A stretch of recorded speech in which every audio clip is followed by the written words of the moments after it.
بچے کو پیٹ میں ضائع کروانے کا، حمل کو ضائع کروانے کا اسلام میں حکم کیا ہے؟ کب جائز ہے، ناجائز ہے، حرام ہے، گناہ ہے، کیا ہے؟ مکمل تفصیل کے ساتھ سمجھ لیں۔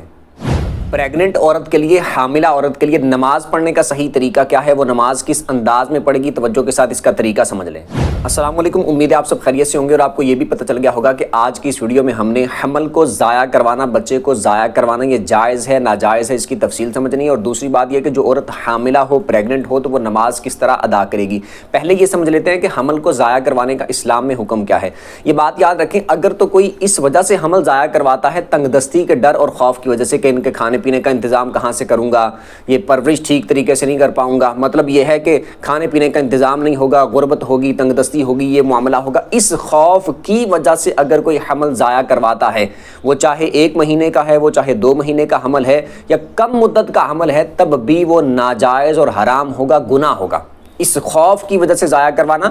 کہ تنگ دستی ہے، رزق پورا نہیں ہوگا، کھانا پینا پورا نہیں ہوگا، انتظامات صحیح نہیں ہوں گے، تو اس خوف کی وجہ سے ضائع کرواتا ہے تو مطلقاً گناہگار ہوگا۔ ٹھیک ہے، ایک بات۔ دوسری بات یہ ہے کہ اگر 4 مہینے سے کم کی مدت کا حمل ہے اور کسی عذر کی وجہ سے، جیسے مثال کے طور پر عذر ایسا ہو کہ کوئی صحیح ڈاکٹر،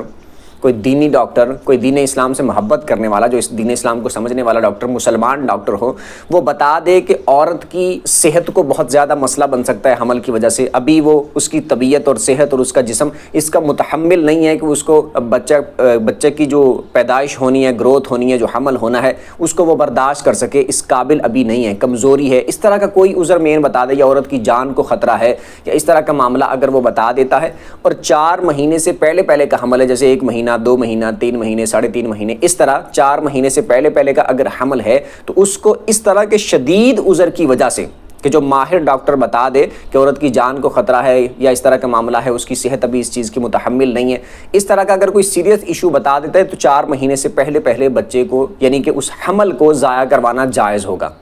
ٹھیک ہے، اور اگر کوئی اس طرح کا شدید عذر نہیں ہے، ایویں ہی بس ویسے ہی ضائع کروانا، تو 4 مہینے سے پہلے کا بھی ہے تو تب بھی یہ درست نہیں ہے، یعنی شریعت نے اس کو پسند نہیں کیا، مناسب نہیں ہے، آپ مکروہ اس کو کہہ سکتے ہیں۔ اور اگر 4 مہینے کے بعد کا ہو، 3 صورتیں میں نے بتا دی، ایک صورت تنگ دستی کی وجہ سے، وہ تو گناہ ہی گناہ ہے، وہ جتنی بھی اس کی مطلب کہ مدت اس کی جتنی مرضی ہو، 1 مہینہ ہو، 2 مہینے، جتنی مرضی ہو، اگر تنگ دستی کی وجہ سے ضائع کروایا جا رہا ہے تو وہ گناہ ہوگا، ناجائز ہوگا، حرام ہوگا۔ اور اگر 4 مہینے سے پہلا کا ہے اور کسی عذر کی وجہ سے ہے، جیسے شدید عذر میں نے بتایا کہ عورت کی جان کو خطرہ، اس طرح کا معاملہ، تو پھر وہ جائز ہے، گناہ نہیں ہوگا، مکروہ بھی نہیں بولیں گے اس کو۔ اور اگر کوئی شدید عذر نہیں ہے، تنگ دستی کے خوف کی وجہ سے بھی نہیں ہے اور شدید عذر بھی نہیں ہے، بس ویسے ہی ایویں ہی ضائع کروانا، تو اس کو بھی شریعت نے ناپسند قرار دیا، یعنی ایسا بھی نہیں کرنا چاہیے۔ اب اگلی اس سے بات آ گئی 4 مہینے سے بعد والی بات، کہ حمل کو 4 مہینے ہو چکے یا 4 مہینے سے اوپر والی مدت ہو چکی، اب اس صورت میں اگر بچے کو ضائع کروایا جاتا ہے تو وہ کسی بھی صورت میں جائز نہیں ہے، کسی بھی صورت میں جائز نہیں ہے۔ مثال کے طور پر کوئی ڈاکٹر ماہر یہ بتا دیتا ہے کہ جی بچے کی گروتھ صحیح نہیں ہو رہی، لیکن بچہ زندہ ہے، موجود ہے پیٹ میں اور زندہ ہے، اس کی وہ سانسیں چل رہی ہیں، اور جس طرح صحیح مطلب صحیح سے مراد یہ کہ زندہ بچہ ہوتا ہے، اس طرح زندہ ہے، ویسے اس کو کوئی تھوڑا بہت، مثال کے طور پر ڈاکٹر بتا رہے ہیں جی اس کا پاؤں ٹھیک نہیں ہے، اس کا ہاتھ ٹھیک نہیں ہے، اس کے جسم کا وہ حصہ ٹھیک نہیں ہے، فلاں ٹھیک، لیکن ہے زندہ، تو اس کو بھی ضائع کروانے کی اجازت نہیں ہوگی، اس کو بھی کاٹ کر باہر نکالنے کی اجازت نہیں ہوگی، وہ قتل کے زمرے میں آئے گا۔ ٹھیک ہے، وہ اس طرح کا کوئی مسئلہ بتائیں تب بھی، یا اس طرح کا کوئی مسئلہ نہ بتائیں تب بھی، ایسا بچہ ضائع کروانا کہ جو 4 مہینے، یعنی حمل جو ہے وہ 4 مہینے کا یا 4 مہینے سے زیادہ کا ہو اور بچہ زندہ ہے، پیٹ میں موجود ہے، اس کو ضائع کروانا یہ ناجائز اور حرام ہے، بالکل قتل کے مترادف ہے۔ اس مثال کو آپ یوں سمجھ لیں، جیسے مثال کے طور پر کوئی زندہ حیات بچہ ہو، عام پیدا ہو چکا، مطلب کہ اس کے بعد کا، اور اس کی کوئی ٹانگ ٹھیک نہیں ہے، اس کا کوئی ہاتھ ٹھیک نہیں ہے، اس کا کوئی پاؤں ٹھیک نہیں ہے، تو کیا اس وجہ سے ہم اس کو قتل کر دیں گے، یا اس کا قتل کرنا یا اس کو مارنا کیا جائز ہو جائے گا؟ نہیں جائز ہوگا نا۔ اسی طرح پیٹ میں بچہ موجود ہے اور اس کی سانسیں چل رہی ہیں، یعنی وہ ٹھیک بچہ ہے، ٹھیک یعنی سانس لینے کے اعتبار سے زندہ ہے، تو اگر اس کے پاؤں، ہاتھ وغیرہ کسی چیز کو کوئی مسئلہ، پرابلم ہے، تو اس کی وجہ سے اس بیچارے کو مارنے کی، کاٹنے کی اجازت نہیں ہوگی، وہ قتل ہی ہوگا اگر 4 مہینے کے بعد اس کو ضائع کروایا جاتا ہے۔ حتیٰ کہ میں ایک مثال چلے آپ کے سامنے اور رکھتے ہیں، مثال کے طور پر اگر ایسا معاملہ ہو کہ اگر عورت کی جان پر بنی ہوئی ہے اس حمل کی وجہ سے، اور بچہ پیٹ میں بالفرض انتقال کر چکا ہے، مر چکا ہے، تو اب ایسی صورت میں عورت کی جان کو بچانے کے لیے اس حمل کو جس طرح ممکن ہو نکالا جائے گا، آپریٹ کر کے نکالا جائے، یا اس طرح ممکن نہیں ہے تو بچے کو کاٹ کے نکالا جائے، اگر وہ انتقال کر چکا ہے، اگر بچہ مردہ ہے پیٹ کے اندر تو. لیکن اگر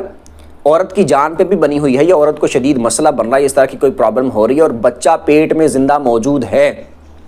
تو اب اس بچے کو کاٹ کر نکالنے کی اجازت نہیں ہوگی. جو رستہ اختیار کیا جائے اس کے علاوہ وہ کر سکتے ہیں، لیکن عورت بھی ایک جان ہے، جاندار ہے، اور بچہ بھی ایک جان ہے، جاندار ہے، اس کے اندر بھی سانسیں موجود ہیں. تو اب بچہ بھی پیٹ کے اندر زندہ ہے، تو اس وجہ سے کہ عورت کی جان بچائی جائے لہٰذا بچے کو کاٹ دیا جائے، اس کے پیس کر دیے جائے، یہ بھی اجازت اس چیز کی نہیں ہوگی، یہ بھی قتل کے مترادف ہوگا. یہ سمجھانے کے لیے ایک بات میں نے کہ اللہ پاک سب پر رحم فرمائے، کسی پر ایسا وقت اللہ پاک لائے ہی نہ، لیکن ایک صرف مسئلہ میں نے بیان کر دیا.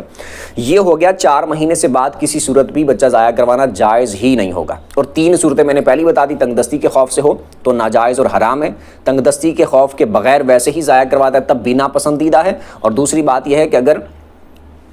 کوئی شدید عذر ہو اور 4 مہینے سے پہلے والا معاملہ ہو تو اس کو ضائع کروانا جائز ہوگا، مکروہ نہیں بولیں گے، گناہ نہیں بولیں گے. اور 4 مہینے سے بعد کا میں نے بتا دیا، جیسا بھی عذر ہو، جو بھی مسئلہ ہو، کچھ بھی پرابلم ہو، بچہ حیات ہے تو اس کو ضائع کروانے کی، اس طرح پیس کر کے نکالنے، کاٹ کر نکالنے کی اجازت ہرگز نہیں ہوگی. ایک بات، اب پریگننسی کی حالت میں عورت کی نماز پڑھنے کا طریقہ بھی میں بتا دیتا ہوں کہ پریگننسی کی حالت میں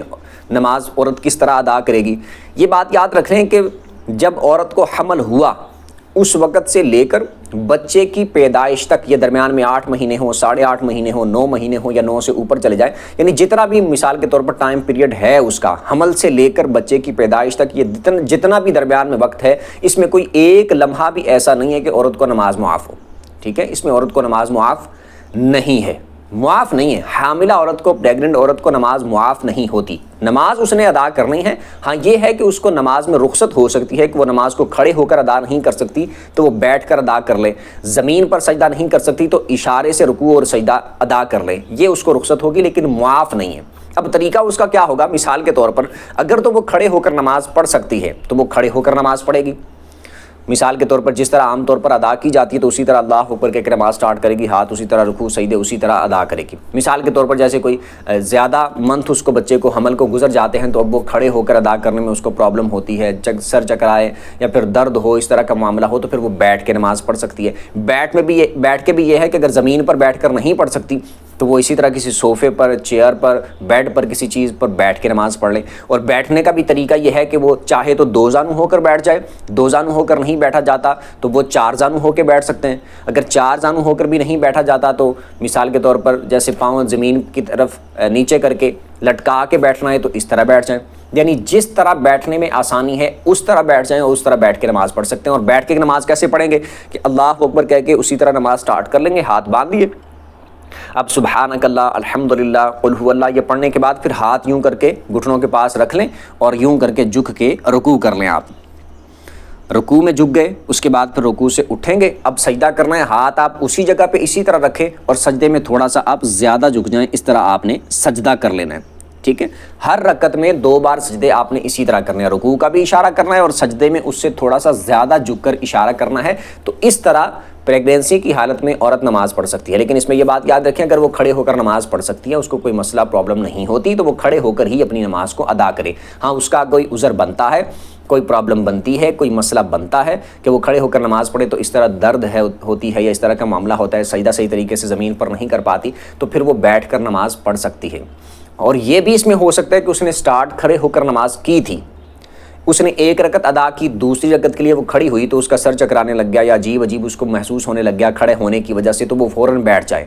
آگے باقی ساری نماز بیٹھ کے پڑھ سکتی ہے. ٹھیک ہے، اسی طرح 2 رکعتیں اس نے کھڑے ہو کر پڑھ لی، تیسری رکعت کے لیے کھڑی ہوئی تو درمیان میں ایسا ہونے لگ گیا یا بیٹھی تھی تو اٹھنے میں پرابلم ہو رہی ہے کہ اب طبیعت تھوڑی خراب ہو رہی ہے تو کھڑے ہو کر نہیں پڑھ پاؤں گی، تو اس طرح باقی نماز وہ بیٹھ کے پڑھ سکتی ہے. یعنی تیسری رکعت، چوتھی رکعت بیٹھ کے پڑھ لیں یا باقی نماز کو اس طرح بیٹھ کے ادا کر لیں. تو کھڑے ہو کر جتنی ادا کر لی وہ بھی ٹھیک ہو گئی، باقی جو بیٹھ کر ادا کی تھی عذر کی وجہ سے وہ بھی ٹھیک ہو گئی. گرچہ نماز کے دوران ہی ایسا کر لیا کہ 4 رکعتیں پڑھنی تھی، 1 رکعت کھڑے ہو کر پڑھی، باقی 3 رکعتیں بیٹھ کے پڑھ لی مجبوری کی وجہ سے، یا 2 رکعتیں کھڑے ہو کر پڑھی، باقی 2 رکعتیں بیٹھ کے پڑھ لی مجبوری کی وجہ سے. 3 رکعتیں کھڑے ہو کر پڑھی، 1 رکعت بیٹھ کے پڑھ لی تب بھی ٹھیک ہے، اس طرح بھی نماز ہو جائے گی۔ امید کرتا ہوں کچھ نہ کچھ آپ کو سمجھ آ گئی ہوگی۔ پھر بھی اس ویڈیو سے متعلق یا اس کے علاوہ کوئی بھی آپ کا سوال ہو تو کمنٹ پہ اپنا سوال پوچھ سکتے ہیں۔ ویڈیو جس کو اچھی لگی ہو ویڈیو کو لائک کر لیں اور چینل کو سبسکرائب کر لیں، اور جو فیس بک پہ دیکھ رہے ہیں تو اس کو فالو کر لیں۔ انشاءاللہ اسی طرح دینی مسائل سے متعلق آپ کے پاس ویڈیوز آتی رہیں گی، اس کو خود بھی دیکھیں اور دوسروں کے ساتھ شیئر بھی کریں۔ اللہ پاک آپ سب کو سلامت رکھے، سارے خوش رہیں، آباد رہیں۔